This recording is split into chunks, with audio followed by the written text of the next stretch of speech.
Imagine um lugar onde as regras da natureza foram esquecidas. Um laboratório isolado, onde a vida teve liberdade para criar monstros. Bem-vindo a Madagascar. Mas não a ilha de hoje, com os lêmures fofos, camaleões coloridos e florestas exuberantes, mas a Madagascar pré-histórica de 70 a 100 milhões de anos atrás, um mundo perdido onde a evolução enlouqueceu. Sem grandes predadores para impor limites, os animais aqui viraram experimentos da seleção natural. Dinossauros com bocas estranhas, sapos gigantes que devoravam dinossauros e crocodilos terrestres com mordidas poderosas. Essa é a história da ilha onde a evolução parou e criou aberrações que desafiam a lógica. Se você quer saber mais, vamos nessa.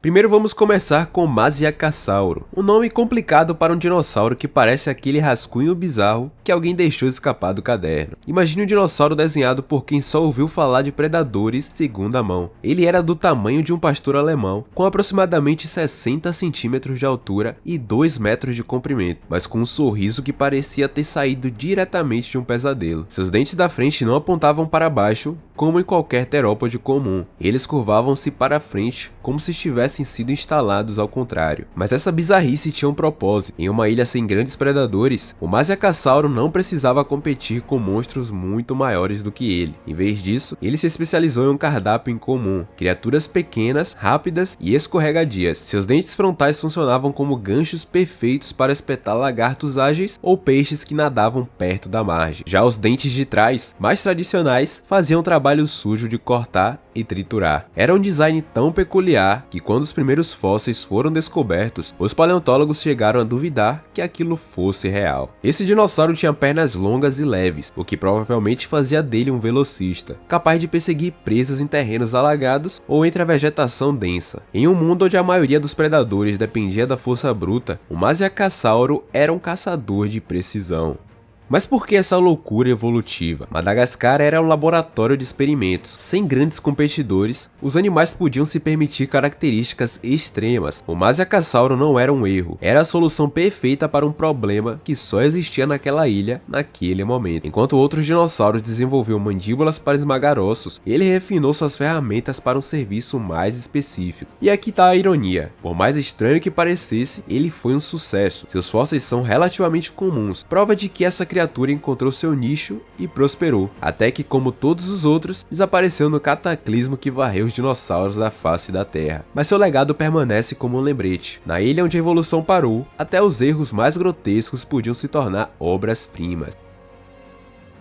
Mas se o Masiacassauro era estranho, o próximo consegue ser mais assustador. Em um mundo onde os sapos são criaturas pequenas e inofensivas, o Beelzebufo surge como uma aberração grotesca da natureza, um anfíbio que parece ter saído direto dos piores pesadelos da humanidade. Imagine um sapo do tamanho do seu gato doméstico, isso se você tiver um, é claro, porém com uma mordida capaz de esmagar osso. Esse não era um simples comedor de inseto, era um predador de emboscadas que provavelmente se alimentava de filhotes de dinossauros, transformando o estereótipo dos anfíbios em algo verdadeiramente aterrorizante. O Beelzebufo, apelidado de Sapo do Diabo, era uma versão pré-histórica potente dos sapos de chifre da América do Sul. Seu crânio hiperossificado, incrivelmente espesso e reforçado, funcionava como um capacete natural, projetado para suportar as forças brutais de sua própria mordida. Estudos estimam que sua mandíbula podia gerar uma pressão de mais de 2.200 newtons, rivalizando com a mordida de um lobo atual. Essa arma biológica permitia que ele não apenas segurasse as presas, mas literalmente as esmagasse com sua boca antes de engoli-las inteiras, no ritual de alimentação que devia ser tão lento quanto agonizante para a vítima. Mas o que realmente torna o Beelzebufo fascinante vai além do seu aspecto aterrorizante. Sua existência é uma peça crucial no quebra-cabeça da biogeografia antiga. O fato de seus parentes mais próximos viverem na América do Sul fornece evidências concretas de que Madagascar já esteve conectada a outros continentes através do supercontinente Gondwana. Esse sapo demoníaco é uma testemunha silenciosa de tempos em que os continentes eram unidos, sobrevivendo e evoluindo em isolamento por milhões de anos após a separação das massas terrestres. Seu método de caça era brutal e extremamente eficiente. O Beelzebufo provavelmente se escondia em poças rasas ou sob a vegetação, enterrado na lama, esperando que presas se aproximassem. Quando um lagarto, pequeno mamífero, ou mesmo um filhote de dinossauro passava por perto, ele disparava com um salto rápido, engolfando a vítima com sua boca descomunal. Os dentes pequenos, mas afiados, impediam a fuga, enquanto sua língua poderosa ajudava a manobrar a presa para dentro da garganta. O processo de digestão começava quando a presa ainda se debatia, um destino horrível que faz desse anfíbio um dos predadores mais cruéis que já existiram.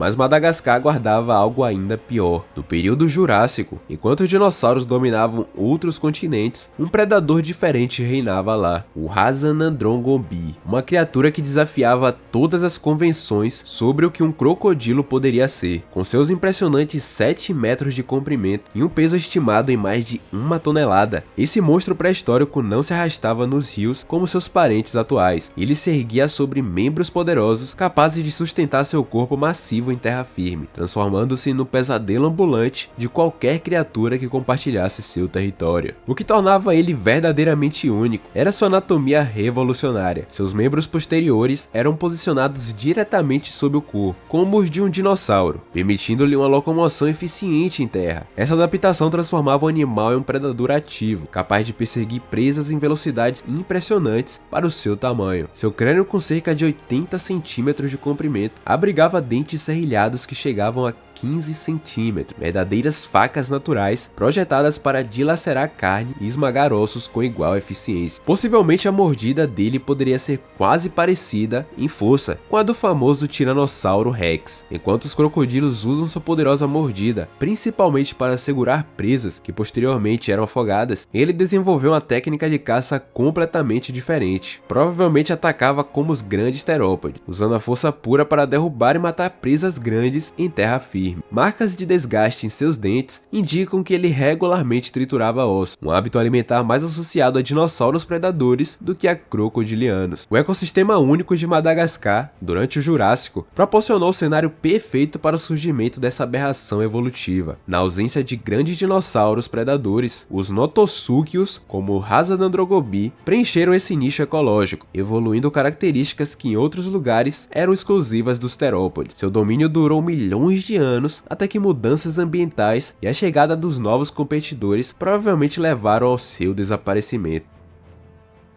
Então, temos o predador mais sinistro de todos. De volta ao Cretáceo de Madagascar, onde a evolução seguia regras próprias, o Majungasauro surgiu como uma das criaturas mais perturbadoras já descobertas pela paleontologia. Esse abelissaurídeo de 7 metros de comprimento e 1,5 tonelada de peso era a personificação viva de um paradoxo evolutivo, um predador com braços tão atrofiados que eram quase vestigiais, assim como o do Carnotauro. Ele tinha pernas curtas para o seu tamanho e um crânio desproporcionalmente grande, mas por trás dessa aparência se escondia uma máquina de matar perfeita, especializada em um comportamento que chocou os cientistas: o canibalismo.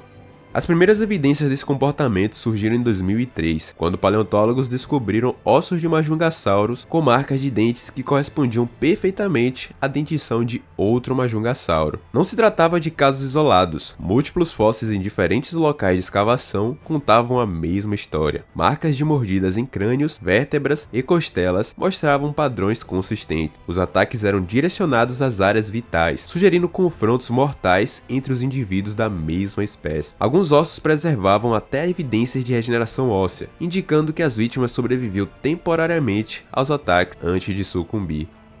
O que tornava esse canibalismo particularmente intrigante era a sua aparente regularidade. Ao contrário de outros predadores que podem recorrer ao canibalismo em situações extremas de escassez de alimentos, o Majungasauro parecia praticá-lo com certa normalidade em seu comportamento. Estudos de seus dentes revelaram que indivíduos adultos tinham uma dieta que incluía consistentemente carne de sua própria espécie, mas a anatomia do Majungasauro explica em parte esse comportamento macabro. Seu crânio extremamente forte, com mandíbulas capazes de gerar uma das mordidas mais poderosas entre os terópodes de seu tamanho, era perfeito para esmagar ossos. Seus dentes serrilhados agiam como serras naturais, permitindo que arrancasse grandes pedaços de carne de suas vítimas. Essa adaptação, combinada com um metabolismo provavelmente acelerado, pode ter criado uma pressão evolutiva para fontes de alimento altamente calórica, incluindo outros Majungasauros. Os paleontólogos especulam que o canibalismo nesse dinossauro servia para múltiplas funções: controle populacional, eliminação de competidores e até mesmo uma forma eficiente de reciclagem de nutrientes em um ecossistema insular com recursos limitados. Em Madagascar isolada, onde grandes presas eram relativamente escassas, o Majungasauro pode ter evoluído para ver membros de sua própria espécie como fonte de alimento válida. Alguns pesquisadores sugerem que os combates territoriais entre adultos frequentemente terminavam com o vencedor devorando o predador, um comportamento que, embora chocante, garantiu o sucesso evolutivo da espécie por milhões de anos. O fim do dinossauro de Madagascar chegou a 66 milhões de anos atrás, quando o asteroide transformou o planeta em um inferno global. Mas o verdadeiro mistério não é como esses monstros desapareceram, e sim como conseguiram existir por tanto tempo. Essa ilha foi um experimento evolutivo sem paralelos, onde as regras normais da natureza foram suspensas, criando criaturas que desafiam toda a lógica biológica. O Masiacassauro com seus dentes bizarros, o Beelzebub devorador de dinossauros, o crocodilo terrestre e o canibal Majungasauro. Todos esses representam o ápice da extravagância evolutiva, soluções extremas para problemas que só existiam nesse local isolado. Hoje, quando olhamos para os animais de Madagascar, vemos apenas um eco distante daquele passado bizarro, mas os fósseis nos lembram que a evolução é capaz de muito mais do que imaginamos. Em um planeta que está ficando cada vez menor e mais conectado, talvez nunca mais vejamos criaturas tão diferentes como as que uma vez prosperaram na ilha, onde a evolução parou no tempo. E aí, curtiu conhecer a ilha mais maluca da pré-história? Madagascar foi tipo aquele laboratório da natureza, onde as regras foram pro espaço. E o melhor, esses bichos não eram a exceção, eram a regra nesse mundo isolado. Se você gostou desse vídeo, deixe seu like e se inscreva no canal para mais conteúdos como esse. Um abraço e até mais.